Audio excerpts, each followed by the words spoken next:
Rubén Pontoriero es especialista principalmente en lo que es derecho penal, pero también causa de expropiaciones. Junto con Fiscalía de Estado ha estado desde hace años tratando de que esto termine en un juicio que pueda, por lo menos, que nos quede menos cara de tonto con todo lo que pasó. Pero aparte es especialista en muchas cosas y él sabe mucho de informática. Rubén, en los últimos días se está hablando mucho de un caso en Buenos Aires. Una persona, un empresario, fue agredido a través de Twitter por una abogada. Este empresario le inició un juicio. 10 meses después salió esa querella y la condenaron primero en $1 millón, lo transformó ese $1 millón en 150 horas porque el hombre no le interesaba el dinero, sino que se pagara. Y uno dice, bueno, no es gratis insultar en Twitter. ¿Por qué no nos explicás un poquito? En Twitter, Facebook, lo que sea.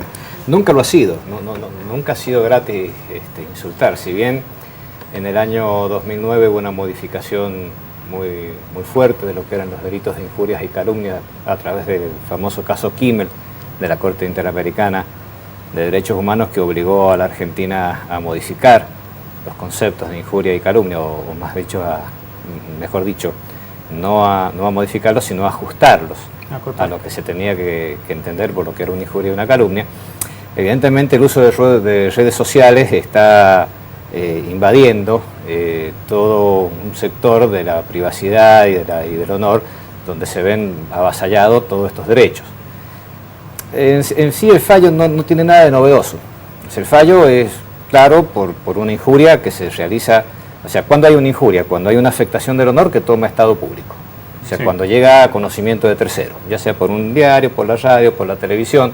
Antiguamente se decía delitos de imprenta porque la única forma que se tenía era a través de la imprenta. Hoy en día, bueno, con todo lo que lo que es el avance de internet y de redes sociales, va más allá. Pero fíjate que hay un tema que no trasciende públicamente y que es el meollo de este tema. ¿Cómo llegan ellos a la cuenta que era falsa? Porque era de una identidad falsa, eso no se trasciende. Y es lo más importante, porque la responsabilidad de la persona, ya sea que la injuria o la calumnia la haya realizado por cualquier medio, va a estar, siempre y cuando se adecue a los conceptos que brinda el 109 y el 110 del Código Penal. El tema es cuando hay una identidad falsa, cuando se usa y se abusa del anonimato de Internet, ¿cómo llego yo a saber de quién es esa cuenta y cómo encuentro al titular de esa cuenta, o el IP, o de dónde salió de la computadora y saber de qué computadora y quién manejó esa computadora? Y llegar ahí al responsable, que es lo más difícil. Por ejemplo, en Chile, a partir de este año, cada celular que está en el mercado para que esté habilitado con una cuenta de teléfono tiene que inscribirse con el nombre del titular. No importa dónde se haya comprado el celular, tiene que estar inscrito. Con lo cual, si hay algo que se publica a través de ese celular, uno pregunta en el registro y le dicen pertenece a tal persona. Ahí es una forma de terminar con... Si en realidad no es el número, es el email.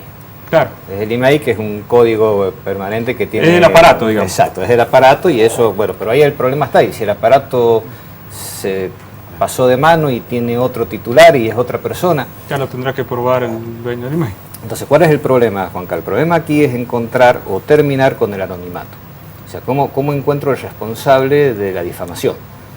Y es lo que este fallo no está indicando, porque en definitiva, ¿qué es lo que dice? Se condenó a una persona porque imputó falsamente de una conducta... Con una cuenta que tampoco estaba el nombre de esa persona. ¿Cómo llegó a esa cuenta?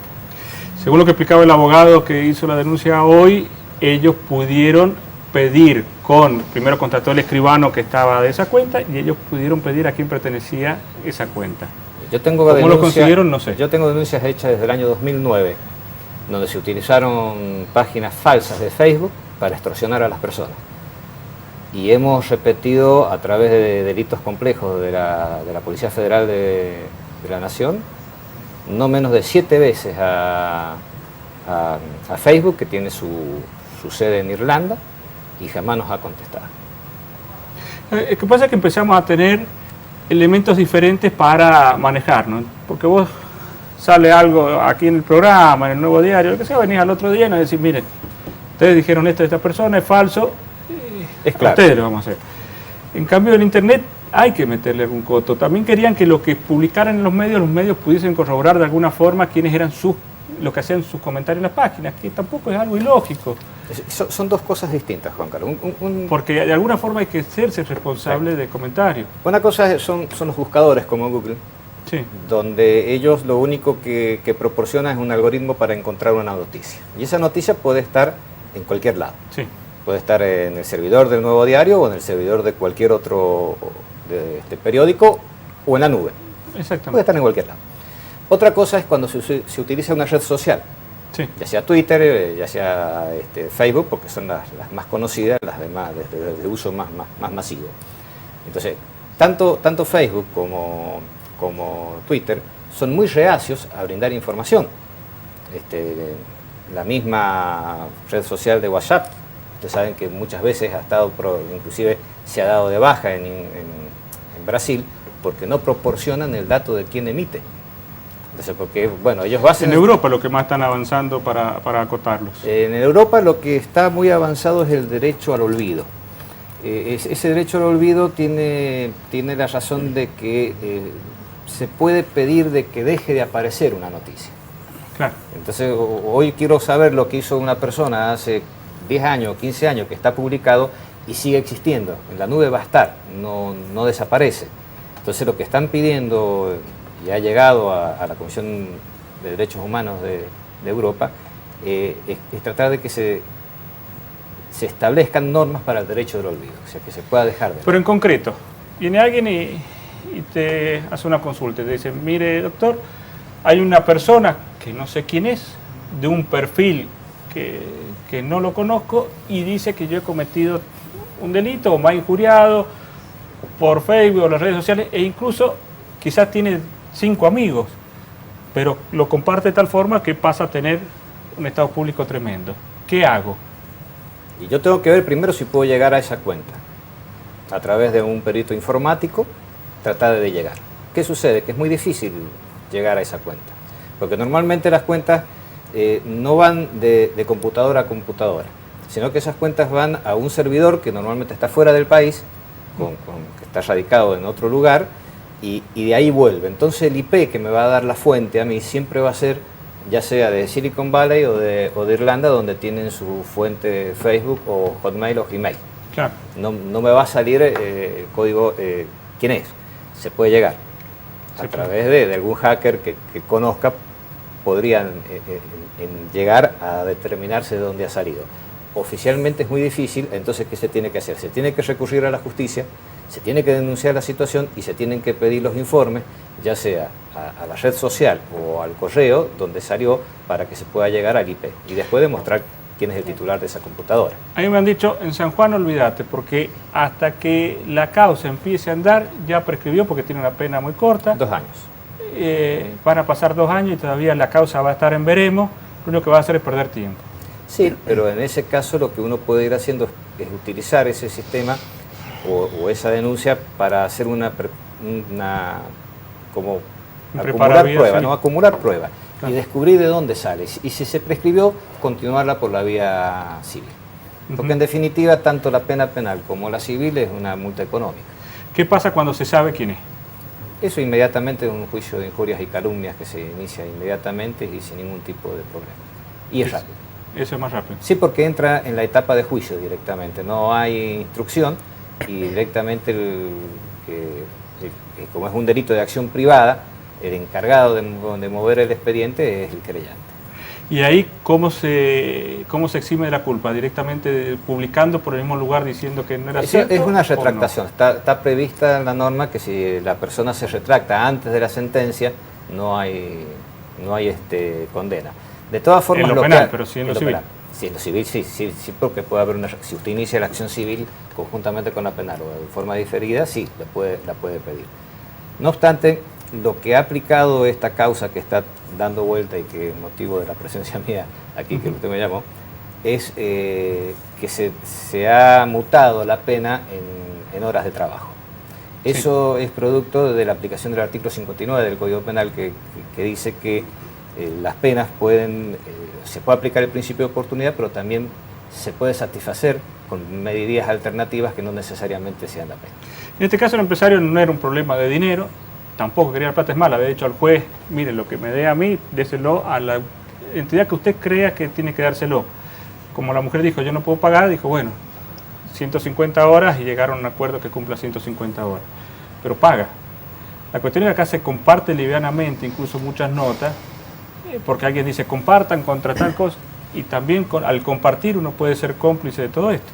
Claro, porque específicamente los delitos contra el honor no es solamente culpable quien realiza la imputación, sino quien la publica también. Acá pasó, ¿no? Sobre una mujer que sacó una foto a unos presuntos secuestradores de chicos y eran policía, porque no tenían nada que ver, ¿no? Sí, pero eso se tramitó por falta. Sí. Y que fue rapidísimo. Fue rapidísimo. Sí, todo lo que falta tiene que ser juicios sumarísimos, tiene que ser inmediatos, porque si no, no tiene sentido. Tienen una pena máxima de 30 días de prisión o redimible por multa. Y quizá uno dice, bueno, es una pena mucho menor, pero por lo menos hay una sanción. Sí, porque la penalización en este caso es docente, y al ser publicada la gente se retrae de utilizar estas redes sociales para difundir noticias que no son ciertas. El consejo es el siguiente. Como el anonimato de la red es tan amplio, es no darle trascendencia a las noticias que no tengan una fuente verdadera. Uno no tiene que hacerse eco de las publicaciones que no tienen una cuenta verificada. Y eso ahí se termina la solución. Lo que pasa es que usted mañana quiere ser cortista, presenta todas las cosas. Un rival suyo contrata a alguien y directamente, en vez de competir a ver quién tiene más antecedentes, se la pasa por las redes sociales diciéndole de todo. Y ya viene en desventaja. Entonces, ¿cómo se acota para decir, miren, esto se paga, no es gratis, no se puede jugar con el honor de una persona? Tendríamos que llegar a la persona y va a ser muy difícil. De aquí a que se elijan, ya evidentemente el daño está hecho. A eso es lo que usted se refiere. Yo le voy a traer a colación un fallo que hizo la Corte, que uno lo puede compartir o no, pero que lo dictaminó en este caso donde se propagó por una emisora de La Rioja una noticia que era falsa, pero era anónima. Sí. Entonces, la persona afectada querelló a la radio. Y la Corte dijo que en realidad no podía haber injurias porque la denuncia era anónima. Y como la fuente de la noticia no es verificable, no es cierta. Y ese es el concepto que nosotros tenemos que manejar y tenemos que trascender. Entonces, hacerle entender a la gente que todo aquello que se publique sin poder verificar la fuente es falso.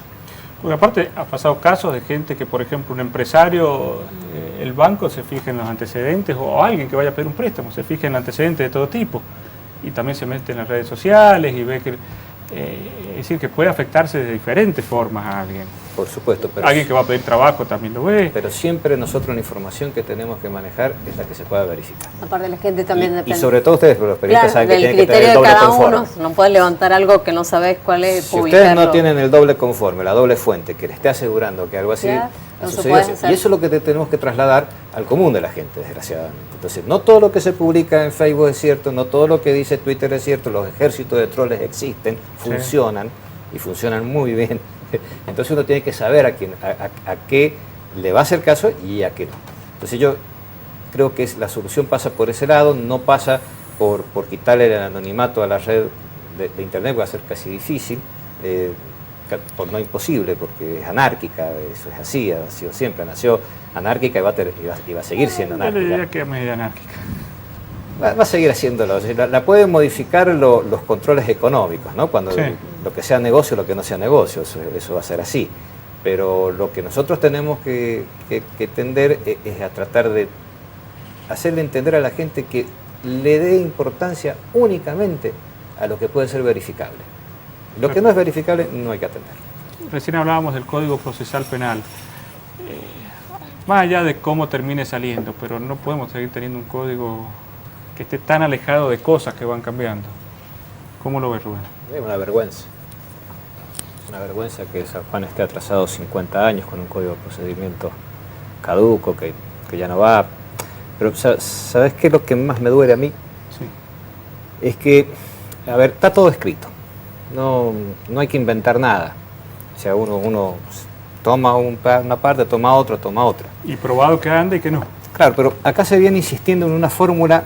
Yo no sé si es un producto de que los sanjuaninos somos así o que no queremos mirar, este código que va a salir puede ser bueno, pero ¿quién lo conoce?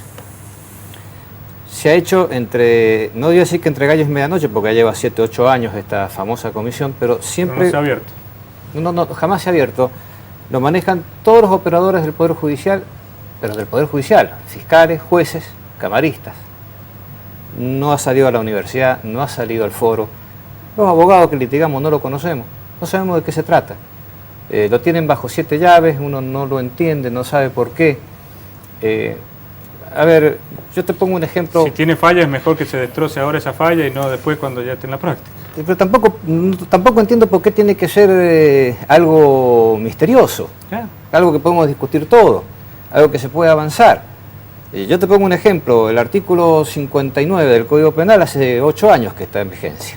Y ahí te dice que se puede aplicar el principio de oportunidad o que hay medidas alternativas a la prisión. Que es una forma de determinar. A vos te roban. ¿Qué es lo que te interesa? ¿Qué es lo que más te interesa? Que te devuelvan lo que te robaron. Y si viene el ladrón y te lo devuelve, se termina el problema, ya veremos qué hacemos con el ladrón. Hay tipos de delitos que se pueden terminar así. La estafa. Claro. Porque está todos los días. La estafa es una cuestión económica. Bueno. Te quiso sacar plata, tiene que pagar plata. Perdón por la presencia del diputado, pero los diputados de San Juan no se enteraron de eso, que lo tienen que hacer. Hace 8 años. ¿Querés modificar el código sin modificar la estructura? Porque tenemos que modificar la estructura. Muy sencillo. Sacar auto de procesamiento. Hacer una indagatoria con formalización y se termina la historia. Y reducís el 60% del trabajo de la justicia. No lo quieren hacer. Vos no entendés por qué lo hacen. Realmente, la Corte... que en todo es efectividad. En todo en la vida es efectividad. Porque es lo que pasa. Uno lo ve en flagrancia y dice, un delito hoy, mañana pasado juzgado, es una buena efectividad. Sí. Sí. El 99,9% de los casos resueltos, bien o mal, es una buena efectividad. Sí. En la justicia penal, el 1%, el 2%. No, porque son cosas distintas. Está bien. Son cosas distintas. Flagrancia es flagrancia. Flagrancia vos no tenés complejidad de prueba. Está bien, pero no podemos tener el 1 o 2% pero no tenés complejidad pero no tenés complejidad de prueba. Vos tenés que ir a donde vos tenés complejidad de prueba, donde ya el trabajo de instrucción es un poco más complejo. Flagrancia está bien y es importante que funcione, porque es la primera vez que en San Juan se utiliza un sistema acusatorio. Y no puede fracasar, porque esa va a ser la base del próximo código que tiene que venir. Entonces hay que apoyarlo. Pero ¿qué representa? Representa lo que no necesita prácticamente ser investigado. Claro. Es lo que vos ves y el pero me dice que la efectividad no.